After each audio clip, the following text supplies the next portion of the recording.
నువ్వు గతాన్ని తలచుకుంటూ ఇక్కడ ఆగిపోయావు అనుకో, కాలం వెళ్ళిపోద్ది. గతాన్ని తలచుకుంటూ కన్నీళ్ళమయమై నా బతుకింతే, నా జీవితం ఇంతే, నా చదువు ఇంతే అని వాటిని తలచుకుని కృంగిపోయి కూలబడిపోయావు అనుకో, కాలం నీ కొరకు ఆగదు. నీ యాత్ర సాఫీగా సాగి వెళ్ళాలి.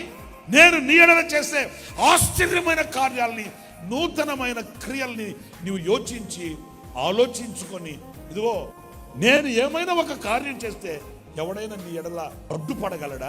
నేను కార్యం చేస్తే దానిని ఎవడైనా ఆటంకపరచగలడా? నేను ఎవరిని? నీ శత్రువులను హతమార్చువాడని. నేను ఎవరిని? ఇశ్రాయేలు పరిశుద్ధ దేవుడను, నేను మీ రాజుని.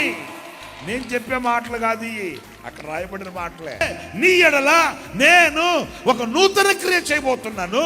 ఆ నూతన క్రియను ఆలోచించి దాని మీద దృష్టి నిలిపి నీవు కాలంతో కూడా సాగిపోవాలి.